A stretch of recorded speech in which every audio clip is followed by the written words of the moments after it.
నమస్తే, welcome to Sri paper news. ముందుగా headlines.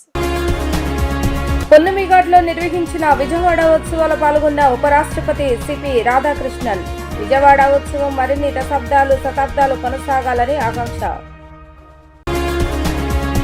బ్రహ్మోత్సవాల సందర్భంగా రాష్ట్ర ప్రభుత్వం తరపున పట్టు వస్త్రాలు సమర్పించిన ముఖ్యమంత్రి నారా చంద్రబాబు నాయుడు దంపతులు. అన్ని ఆలయాల్లో నిత్య అన్నదానాన్ని పథకాన్ని ప్రారంభించాలని అధికారులకు ఆదేశం. ఇంద్రకీలాద్రిపై అంగరంగ వైభవంగా కొనసాగుతున్న దేవసేన నవరాత్రి ఉత్సవాలు. కాత్యాయని దేవిగా భక్తులకు దర్శనమిస్తున్న దుర్గమ్మ.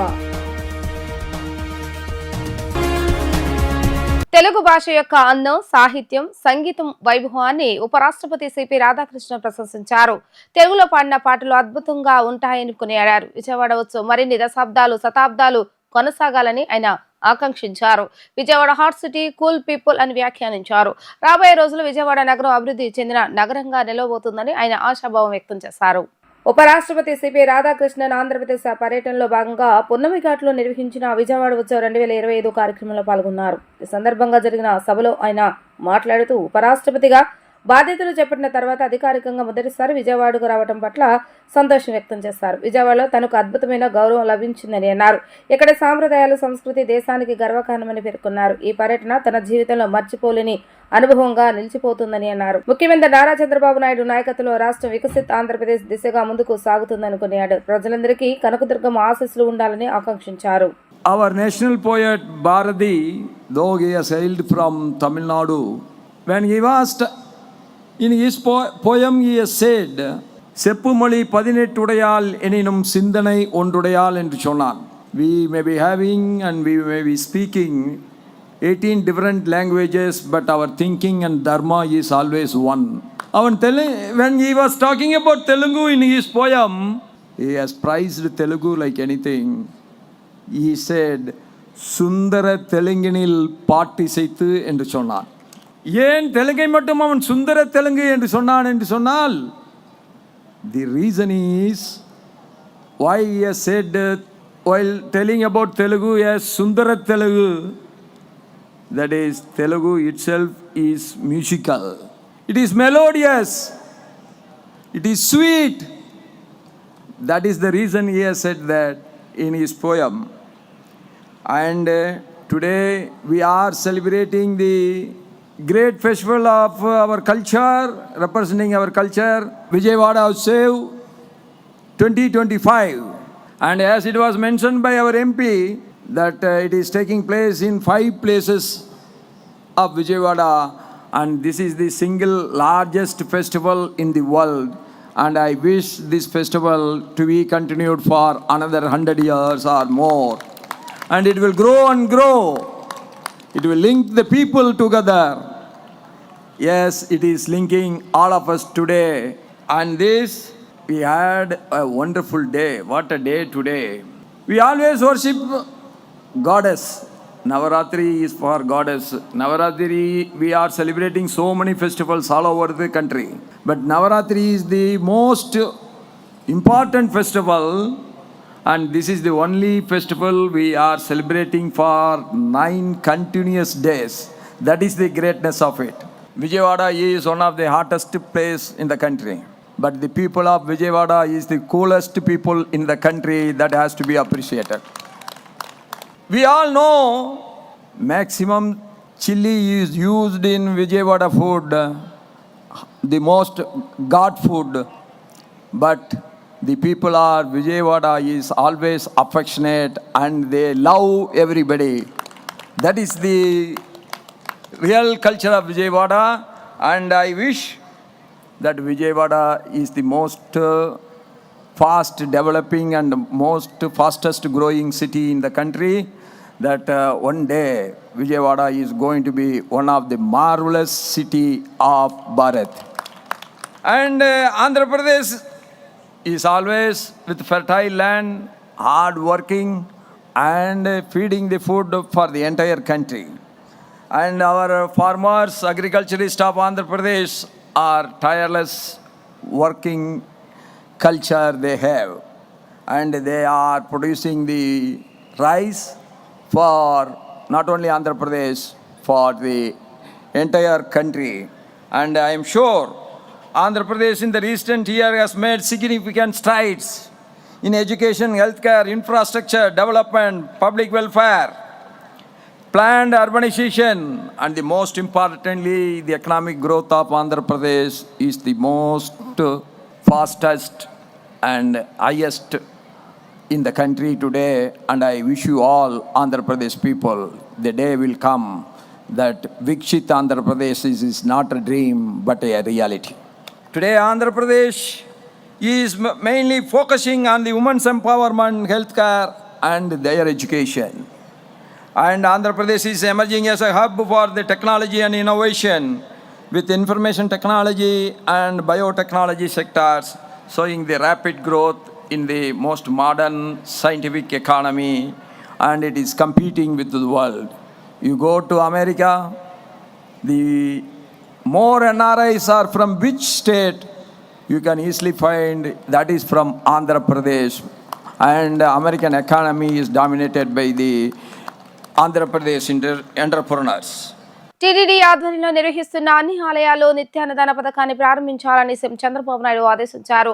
అన్ని రాష్ట్రాల రాజధానిలో శ్రీవారి ఆలయాలు ఉండాలని పిలుపునిచ్చారు. ప్రపంచంలో హిందువులు ఉండే అన్ని ప్రాంతాల్లో స్వామివారి ఆలయాలు నిర్మించవలసిన అవసరం ఉందని ఆయన పేర్కొన్నారు. బ్రహ్మోత్సవాల సందర్భంగా రాష్ట్ర ప్రభుత్వం తరపున ముఖ్యమంత్రి నారా చంద్రబాబు నాయుడు దంపతులు శ్రీవారికి పట్టు వస్త్రాలు సమర్పించారు. తిరుమలలోని వేడి ఆంజనేయ స్వామిని దర్శించుకున్న అనంతరం వెండిపల్లెంలో పట్టు వస్త్రాలు తీసుకుని శ్రీవారి ఆలయానికి చేరుకున్నారు. పట్టు వస్త్రాలు సమర్పించి స్వామివారిని దర్శించుకున్న అనంతరం సీఎం మాట్లాడుతూ దాదాపు 5,000 గ్రామాల శ్రీవారి ఆలయాలు నిర్మించాలని టీటీడీ బోర్డుకు సూచించారు. అన్ని రాష్ట్రాల రాజధానుల్లో శ్రీవారి ఆలయాలు ఉండాలని పిలుపునిచ్చారు. ప్రపంచంలో హిందువులు ఉండే అన్ని ప్రాంతాల్లో స్వామివారి ఆలయాలు నిర్మించవలసిన అవసరం ఉందని అన్నారు.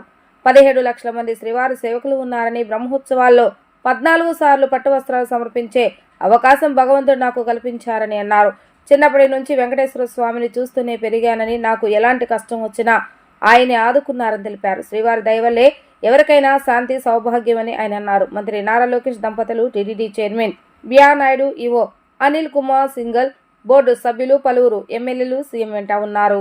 ఈరోజు వెంకటేశ్వర స్వామిని చూస్తే ప్రపంచం మొత్తం హిందువులంతా కొలిసే ఏకైక దేవుడు, కలియుగ దేవుడు, మనందరికి కూడా కష్టాల్లో ఉన్నప్పుడు ఏ వరం అడిగినా ఆశీర్వదించే దేవుడు. నేను చిన్నప్పటి నుంచి కూడా ఆయన దగ్గరనే పెరిగాను, ఆయన చూస్తూ పెరిగాను. అదే సమయంలో నాకు ఏ కష్టం వచ్చినా దేవుని మీద భారం వేసి ముందుకు వస్తూ వచ్చాను. 22 సంవత్సరాల కంటే ముందు ఈ బ్రహ్మోత్సవాలు ప్రారంభించిన రోజునే నాకు ప్రాణభిక్ష పెట్టాడు. అది ఊహించని పరిణామం. మామూలుగా అయితే బ్రతికే పరిస్థితి లేదు. అంటే ఒక పర్పస్ కోసం భగవంతుడు నన్ను బతికిచ్చాడని, ప్రాణభిక్ష పెట్టాడని నేను ఎప్పుడూ ఆ దేవుణ్ణి తలుచుకుంటూ ముందుకు పోతున్నాను. ఈరోజు ఇక్కడికి వచ్చినప్పుడు దగ్గర 14 సార్లు బ్రహ్మోత్సవాల్లో పట్టు వస్త్రాలు దేవుడికి ఇచ్చే అవకాశం కల్పించారు. ఇంకొక పక్కన చూస్తే ఈరోజు ఈ వెంకటేశ్వర స్వామి వల్ల ప్రపంచం మొత్తం శాంతి, సౌభాగ్యం, సమస్యలను కూడా పరిష్కారం చేస్తూ ముందుకు తీసుకుపోతున్నారు. అలాంటి వెంకటేశ్వర స్వామి దగ్గర ఎన్నోసార్లు మనమందరం కూడా ఎన్నో మంచి కార్యక్రమాలు చేశాం. ఒకప్పుడు మీరు ఒకసారి చూస్తే ఇక్కడ బోర్డు మెంబర్స్ అందరూ ఉన్నారు, చైర్మన్ గారు, ఈవో గారు ఉన్నారు. ఇక్కడ ఉండే సభ్యులంతా కూడా ఒక పవిత్రమైన భావంతో పనిచేస్తున్నారు. తిరుమల తిరుపతి దేవస్థానం వెంకటేశ్వర స్వామి పవిత్రత కాపాడుతూనే వెంకటేశ్వర స్వామి ప్రాబల్యాన్ని ప్రపంచం మొత్తం మనం తీసుకెళ్లాల్సిన బాధ్యత మన మీద ఉంది. ఈరోజు టీటీడీ బోర్డులో ఉండే మెంబర్స్ని, చైర్మన్ని, ఈవోని అందరినీ కోరుతున్నా, మీరు కూడా టీటీడీ టెంపుల్స్ ఎక్కడైతే ఉన్నాయో మన ఆధ్వర్యంలో నడిచే టెంపుల్స్ అన్నిటిలో స్టాండర్డైజ్ చేసి ఇక్కడ ఏ విధంగా అయితే అన్నదానం కార్యక్రమం జరుగుతుందో అలాంటి కార్యక్రమం అన్ని టెంపుల్లో చేయాల్సిన అవసరం ఉంది.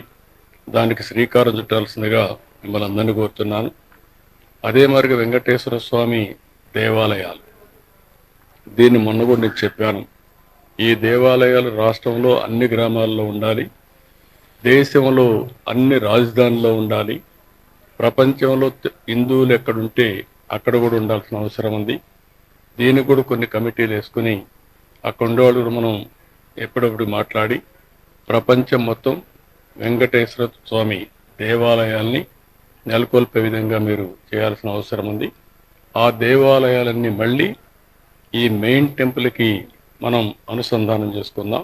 ఈ పవిత్రమైన రోజున ఆ సంకల్పాన్ని చేసి అన్ని రాజధానుల్లో ప్రపంచంలో హిందువులు ఉండే ప్రతి ఒక్క ప్రాంతంలో వెంకటేశ్వర స్వామి దేవాలయాలు కడదాం. అక్కడుండే దాతల ముందుకు వస్తే వాళ్ళ యొక్క ఇది కూడా తీసుకుంటాం. అవసరమైతే మనం కూడా కొంత డబ్బులు ఖర్చు పెట్టి ఈ కార్యక్రమాన్ని పూర్తి చేద్దాం. విజయవాడ ఇంద్రకీలాద్రి అమ్మవారు ఆలయం వద్ద దసరా శరన్నవరాత్రి ఉత్సవాలు వైభవంగా కొనసాగుతున్నాయి. ఈ రోజు ఉత్సవాలు 4వ రోజు అమ్మవారు కాత్యాయని దేవి అలంకరణలో భక్తులకు దర్శనమిచ్చారు. ఈ క్రమంలో ఉదయం నుంచి ఆలయానికి భక్తులు పెద్ద ఎత్తున తరలి వస్తున్నారు. భక్తులకు ఎలాంటి ఇబ్బందులు కలగకుండా ఉండేందుకు క్యూ లైన్ లో శాశ్వత షెడ్లు ఏర్పాటు చేశారు. వాటర్ బాటిళ్లు, పాలు, మజ్జిగ ప్యాకెట్లు వితరణ చేస్తున్న వాలంటీర్లు ప్రతి పాయింట్ దగ్గర పనిచేస్తున్నారు. కాత్యాయని దేవిగా దర్శనమిస్తున్న దుర్గమ్మను దర్శించుకుంటే వివాహం తొందరగా అవుతుందని పురాణ పండితులు చెప్తున్నారు. ఇంద్రకీలాద్రిపై దేవి శరన్నవరాత్రి ఉత్సవాలపై మరింత సమాచారాన్ని మా ప్రతినిధి లిఖిత అందిస్తారు. ఇంద్రకీలాద్రిపై దేవి శరన్నవరాత్రి ఉత్సవాలు అంగరంగ వైభవంగా కొనసాగుతున్నాయి. ఈ నేపథ్యంలో 4వ రోజు అమ్మవారు శ్రీ కాత్యాయని దేవిగా కూడా భక్తులకు దర్శనమిస్తున్నారు. అదేవిధంగా వేకువజాము నుంచి కూడా పెద్ద ఎత్తున బారులు కూడా తిరుగుతున్నారు. విజువల్స్లో చూసుకోవచ్చు. ఏదైతే భక్తులు పెద్ద ఎత్తున కూడా క్యూ లైన్లో కింద మొత్తం అందరినీ కూడా దర్శించుకున్న పరిస్థితి మనం చూస్తాం. వేకువజాము నుంచి కూడా ఈ భక్తులందరూ కూడా క్యూ లైన్లో కింద వినాయకుడి కూడు నుంచి అమ్మవారి దర్శనం కోసం పెద్ద ఎత్తున బారులు తిరుగుతున్నారు. ఈ నేపథ్యంలో ఈ అలంకారం ఒక విశిష్టతపై మనతో మాట్లాడటానికి పురాణ పండితులు వెంకటేశ్వర శాస్త్రి ఉన్నారు. ఆయన అడిగి తెలుసుకుందాం. స్వామి, చెప్పండి, కాత్యాయని దేవి యొక్క విశిష్టత ఏంటి? కాత్యాయని అమ్మవారు లోకంలో వివాహార్థులకు వివాహం చేసేటువంటి తల్లి. ఆ అమ్మవారి పేరుతో వ్రతం కూడా ఉన్నది. కాత్యాయని వ్రతం చేసినట్లయితే అనతి కాలంలోనే వివాహమై వంశాభివృద్ధి కలిగి వైభవంతో తొలదూగుతారు అని పెద్దలందరూ కూడా వివాహార్థుల చేత కాత్యాయని వ్రతాలు ఆచరింపచేసినట్లుగా వ్యవహారం. కాబట్టి కాత్యాయని అమ్మవారి యొక్క దర్శనం వల్ల అభీష్టములు చక్కగా నెరవేరుతాయి. అమ్మవారు అపారమైనటువంటి కరుణాళువు. మానవ జీవిత విధానంలో కొన్ని ముఖ్యమైనటువంటి ఘట్టాలు ఉన్నాయి. చక్కటి ఉద్యోగం అంటే వృత్తి వైభవం, అలాగే సకాలంలో వివాహం జరగటం, అలాగే సత్సంతాన లబ్ధి, తర్వాత గృహమంతా కూడా ఏ రకమైనటువంటి వైషమ్యాలు లేకుండా గృహ సభ్యులందరూ సమైక్యతాభావం కలిగి చక్కగా వైభవంతో తులతూగుతూ ఉండటం, ఈ మొదలైనటువంటి విశిష్టమైనటువంటి వైభవాన్ని అమ్మవారు ప్రసాదిస్తుంది. కనుక కాత్యాయని దర్శనం చేసి అందరూ కూడా అమ్మవారి అనుగ్రహంతో సర్వాభీష్ట సిద్ధిని చక్కగా పొందగలరు. ప్రస్తుత కాలంలో వివాహాలు చాలామందికి ఆలస్యంగా జరగటం అనేటువంటిది మనం చూస్తున్నాం. వివాహార్థులైనటువంటి వాళ్ళు అమ్మవారిని కనుక సేవించినట్లయితే తప్పకుండా త్వరలో వివాహమై చక్కగా అందరూ కూడా వైభవంతో తొలతూగుతారు. కనుక అందరూ ఇంద్రకీలాద్రి మీద వేయించేసినటువంటి దుర్గాదేవి ఈ రోజున కాత్యాయని స్వరూపంతో మనకు దర్శనమిస్తున్నారు. కాబట్టి అమ్మవారి దర్శనం చేసి అందరూ కూడా శాంతి సౌఖ్యాలు పొందగలరు. శ్రీమాత్రే నమః. కాత్యాయని దేవి అలంకారంలో పూజలు దేవస్థానంలో ఏ పూజలు నిర్వహిస్తున్నారు? అదేవిధంగా ఏ నైవేద్యం అమ్మవారికి సమర్పిస్తారు? నవరాత్ర వ్రతం అంతా కూడా ఈ 10 రోజులు కూడా సంప్రదాయ సిద్ధంగా శాస్త్రోక్తమైనటువంటి కుంకుమ పూజాది సేవా కార్యక్రమాలన్నీ నడుస్తాయి. అలాగే శాస్త్రోక్తంగా సంప్రదాయంగా జరిపేటువంటి నైవేద్యాలన్నీ అమ్మవారికి జరిపి అమ్మవారిని సంతోషింపజేస్తారు. శ్రీమాత్రే నమః. మొత్తం మీద చూసుకున్నట్లయితే VIP 7 నుంచి 9 గంటల వరకు ఏదైతే ఉందో ఆ భక్తులందరూ కూడా పెద్ద ఎత్తున అమ్మవారి దర్శించేందుకు క్యూ లైన్లో సిద్ధంగా ఉన్నారు. ఎలాంటి అవాంఛనీయ సంఘటనలు జరగకుండా కూడా పోలీసులు కట్టుదిట్టమైన ఏర్పాట్లు చేస్తున్నారు. క్యూ లైన్లో పాలు, అదేవిధంగా బిస్కెట్స్ అన్నీ కూడా భక్తులకు ఇస్తున్నారు. చిన్నపిల్లలకి కూడా ట్యాగ్ వేసిన పరిస్థితి. ఈ కాత్యాయని దేవి అమ్మవారిని దర్శించుకుంటే వివాహం ఎవరికైతే అవదో వివాహం తొందరగా జరుగుతుందని చెప్పి కూడా ఇక్కడ పురాణ పండితులు చెప్తున్న పరిస్థితి. ఇది ఇక్కడ ఉన్న పరిస్థితి. వీడియో జర్నలిస్ట్ శ్యామ్తో లిఖిత, వీడియో న్యూస్, ఇంద్రకీలాద్రి నుంచి. దసరా శరన్నవరాత్రి ఉత్సవాల భాగంగా కేంద్ర పర్యాటక సాంస్కృతిక వ్యవహారాల శాఖ మంత్రి గజేంద్ర సింగ్ షెకావత్ ఇంద్రకీలాద్రిపై కొలువై ఉన్న కనకదుర్గమ్మను దర్శించుకున్నారు. ఆయనతో పాటు ఎన్టీఆర్ జిల్లా ఇన్ఛార్జ్ మంత్రి సత్యకుమార్ యాదవ్, విజయవాడ పార్లమెంట్ సభ్యుడు కేశవ శివనాథ్ కూడా ఆలయానికి విచ్చేశారు. కేంద్ర మంత్రి స్వాగతించేందుకు ఆలయ అధికారులు ప్రత్యేక ఏర్పాట్లు చేశారు. ఆలయ మర్యాదల ప్రకారం వేద పండితుల మంత్రోచ్చుల మధ్య ఆశీర్వచనం అందించగా దర్శనం అనంతరం తీర్థ ప్రసాదాలు, అమ్మవారి చిత్రపటాలు జ్ఞాపికలుగా అందజేశారు. ఈ సందర్భంగా కేంద్ర మంత్రి మాట్లాడుతూ దసరా శరన్నవరాత్రి సందర్భంగా అమ్మవారిని దర్శించుకోవడం ఆనందంగా ఉందని తెలిపారు.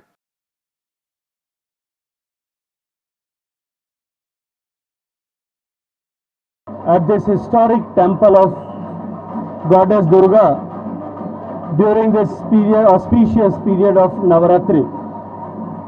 Lakhs and lakhs people are from all across the Andhra Pradesh, Telangana and different parts of the world. They are coming here to have darshan, feel empowered and have blessings from Ma Durga. Today I had an opportunity to attend the famous Vijayawada festival which is happening for the first time. But after seeing and witnessing the grandeur of the festival, I can say that nobody can tell and dare to tell that this is happening for the first time. The meticulous way it is planned on different locations for the overall entertainment of the people, to get connected everyone of the city, and this festival has become having organized for the first time. It has already become the festival of the people. I wish all success and convey my thanks to Honorable Chief Minister Nara Chandrababu Naidu ji for giving me this opportunity. The Tourism Minister Honorable Durgesh ji, Minister Satya ji, and my friend Honorable Kesineni Chini ji for giving me this opportunity. I am sure that the beginning, which is so robust for this festival will emerge as a festival known worldwide. I wish all the success and express my good wishes to all of you, and through all of you to the people who are watching, a very happy Navaratra, the coming festivals of Vijayadashmi, Deepavali and New Year. I wish everybody and success. Let us all pray and pledge in front of Lord Durga, Devi Durga, that our commitment in our heart to make our beloved nation Bharat as a developed nation by 2047. Let us pledge ourselves with the commitment that we will not leave any stone unturned to achieve this goal and fulfill the vision which our Honorable Prime Minister Narendra Modi ji have seen. An entire country of 1.4 billion people have affirmed and agreed to march towards making the India Viksit Bharat. Thank you very much. ఇంద్రకీలాద్రిపై దుర్గా మల్లేశ్వర స్వామి వారి నగరోత్సవ కార్యక్రమం కనుల పండుగగా జరిగింది. దుర్గగుడి నుంచి కృష్ణా నది వరకు ఉత్సవమూర్తులతో నగరోత్సవ కార్యక్రమం నిర్వహించారు. మేళతాళాలు, రప్పు వాయిద్యాలు, కోలాట బృందాలతో ఉత్సవమూర్తులను పురవీధిలో ఊరేగించారు.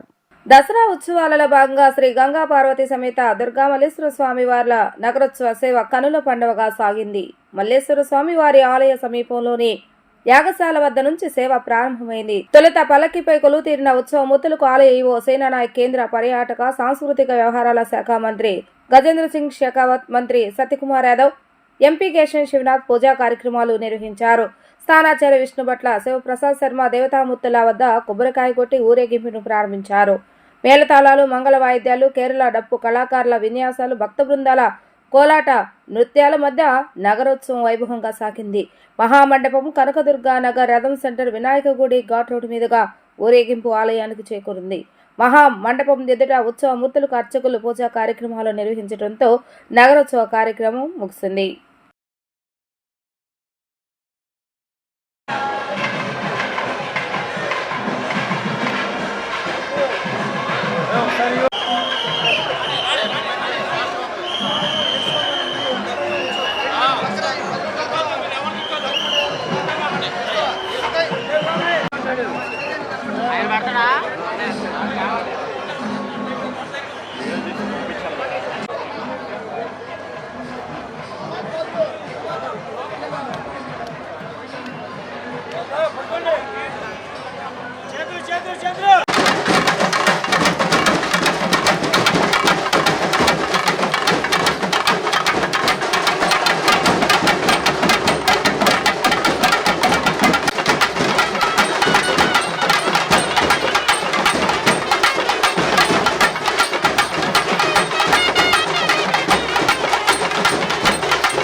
ఇంద్రకీలాద్రిపై దేవి శరన్నవరాత్రి ఉత్సవాలు అంగరంగ వైభవంగా కొనసాగుతున్నాయి. అన్నపూర్ణాదేవిగా ఉన్న దుర్గమ్మకు శ్రీకాళహస్తి నుంచి సారె సమర్పించారు. అమ్మవారికి సారె సమర్పించడం తన అదృష్టంగా భావిస్తున్నానని తెలిపారు. రాష్ట్రం సుభిక్షంగా ఉండి అభివృద్ధి పథంలో సాగాలని అమ్మవారిని ప్రార్థించినట్లుగా చెప్తున్న ఎమ్మెల్యే బొజ్జల సుధీర్ రెడ్డితో మా ప్రతినిధి లిఖిత ఫేస్ టు ఫేస్. దేవి శరన్నవరాత్రి ఉత్సవాలు 3వ రోజుకు చేరుకున్నాయి. 3వ రోజు అమ్మవారు శ్రీ అన్నపూర్ణాదేవిగా కూడా భక్తులకు దర్శనమిస్తున్నారు. శ్రీకాళహస్తి దేవస్థానం నుంచి ఆనవాయితీగా వస్తున్న సారెను శ్రీకాళహస్తి ఎమ్మెల్యే బొజ్జల సుధీర్ రెడ్డి రెండోసారి కూడా సమర్పిస్తారు. ఎలా ఉంది, ఏంటి ఏర్పాట్లు ఎలా ఉన్నాయి? మనతో మాట్లాడటానికి ఎమ్మెల్యే సుధీర్ రెడ్డి ఉన్నారు. ఆయన అడిగి తెలుసుకున్నాం. సార్ చెప్పండి, రెండోసారి ఆనవాయితీగా మీరు వచ్చి పట్టు వస్తారు, ఎలా ఫీల్ అవుతున్నారు? ఇది ఎంతో మంది, కోట్ల మందిలో ఒకరికి వస్తున్నాం ఈ అవకాశం. ఈరోజు చంద్రబాబు నాయుడు గారు ఈ అవకాశం మాకు ఇచ్చారు. అమ్మవారి దయవల్ల, ఈశ్వరుడి దయవల్ల ఈరోజు మేము ఎమ్మెల్యే గెలిచాం. మా కాళహస్తి ప్రజలందరికీ కూడా ధన్యవాదాలు. అండ్ ఆల్సో ఈరోజు రావడం ఇది రెండోసారి సారిస్తాడా. ఈరోజు బ్రాహ్మణి గారు ఇంకా మేడం వచ్చినారు కాబట్టి మా వైఫ్ రాలేదు, లేకుంటే ఇద్దరం కలిసి సతీ సమేతంగా ఇప్పుడు వచ్చి ఇచ్చే ఇది ఉంది మాకు. కానీ ఈసారి చూస్తే అమ్మవారు నిజంగానే ఎంత కలగా ఉన్నారంటే నిజంగా కూర్చొని చూస్తున్నట్టు ఉందని, ఆమె కూర్చున్నట్టు పక్కన స్వామి ఉన్నట్టు బ్రహ్మాండంగా చక్కగా చేసిన ఏర్పాట్లు కూడా చాలా చక్కగా ఉన్నాయమ్మా. నిజంగా మీ ప్రెస్ వాళ్ళు కూడా చూస్తున్నారు కదా, బ్రహ్మాండంగా మీకు అరేంజ్మెంట్స్, పక్కన కూర్చోడానికి పక్కన స్టేజు, ఇవన్నీ కూడా యూనిక్గా ఆలోచన చేయడం. అట్లనే డ్రోన్స్ కావచ్చు, దాని తర్వాత వాటర్ ప్రతి 10 అడుగులు నీళ్లు కావచ్చు, దాని తర్వాత ఈవెన్ ఎంత జాగ్రత్త చూస్తారంటే వెరీ ఇంప్రెస్డ్. పక్కన ఎయిర్ కూలర్స్ కూడా ప్రతి 10 అడుగులకు 5 అడుగులు పెట్టినారు. ఆక్సిజన్ సప్లై ఇబ్బంది లేకుండా ఇక్కడంతా కూడా బాగా చేయడం, వాటి స్క్రీన్స్ పెట్టడం, లోపల ఏం జరుగుతుందో బయట కనిపించడం, అటనే పోలీస్ వారు కూడా మఫ్టీలో ఉండడం, మామూలుగా ఉండడం అనేది నిజంగానే ఈరోజు దగ్గర 80,000 మంది పైన ఫుట్ఫాల్ వచ్చిందని చెప్పారు. వాళ్ళు కూడా బ్రహ్మాండంగా చేస్తున్నారమ్మా. లోపల ఈరోజు అన్నపూర్ణమ్మ ప్రతి ఒక్కరికి కూడా భారతదేశంలో ఉన్న కాదు, ప్రపంచంలో ప్రతి ఒక్కరు కూడా అన్నపూర్ణమ్మ ఆశీర్వాదాలు ఉండి ప్రతి ఒక్కరు కూడా 3 పూట్ల కడుపు నిండా తిండి తినేటట్టు చేయాలా. అందరూ కూడా ఆరోగ్యంగా ఐశ్వర్యంతో ఉండాలని చెప్పి అమ్మవారు కోరుకోవడం. సార్, అదేవిధంగా ఇటు విజయవాడ ఉత్సవం కూడా నిర్వహిస్తున్నారు. ప్యారలల్గా దాన్ని ఏమైనా విజిట్ చేయబోతున్నారా? లేదమ్మా, ఐఎమ్ నాట్ గోయింగ్. నేనేం పోవట్లేదు, విజయవాడ ఉత్సవాలు ఏం పోవట్లేదు. ఇక్కడ అమ్మవారిని ఈరోజు ఇచ్చిన తర్వాత మళ్ళీ రేపు అసెంబ్లీని సాటర్డే వరకు ఉంది, అసెంబ్లీ చూసిన తర్వాత వెళ్తాం. అమ్మవారికి ఈరోజు మేము ఇస్తున్నాం కాబట్టి బ్రహ్మోత్సవాలు కూడా ఈరోజు పోలేని పరిస్థితి వచ్చింది. Thank you sir. మొత్తం మీద చూసుకున్నట్లయితే అమ్మవారికి సారి సమర్పించడం చాలా ఆనందంగా ఉందని చెప్పి కోట్ల మంది ప్రజల్లో తమకు ఈ అదృష్టం రావడం పూర్వజన్మ సుకృతంగా భావిస్తున్నాను. ఏర్పాట్లన్నీ కూడా చాలా అద్భుతంగా ఉన్నాయని చెప్పి కూడా ఇక్కడ బొజ్జల సుధీర్ రెడ్డి చెప్తున్న పరిస్థితి. వీడియో జర్నలిస్ట్ అఖిల్తో లిఖిత, డిజిటల్ న్యూస్, ఇంద్రకీలాద్రి నుంచి. వార్తలు ముగించే ముందు హెడ్లైన్స్ మరొకసారి. పొన్నమిఘాట్లో నిర్వహించిన విజయవాడ ఉత్సవాల పాల్గొన్న ఉపరాష్ట్రపతి సిపి రాధాకృష్ణన్. విజయవాడ ఉత్సవం మరిన్ని శతాబ్దాలు కొనసాగాలని ఆకాంక్ష.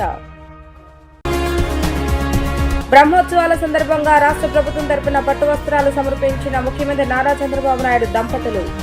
అన్ని ఆలయాల్లో నిత్య అన్నదానాన్ని పథకాన్ని ప్రారంభించాలని అధికారులకు ఆదేశం.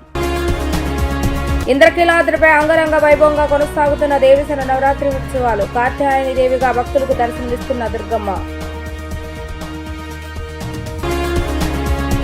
ఇవి ఈ రోజు వార్తా విశేషాలు. మళ్ళా 3 ప్రసారమయ్యే వార్తలు మళ్ళీ కలుద్దాం. అంతవరకు సెలవు, నమస్కారం.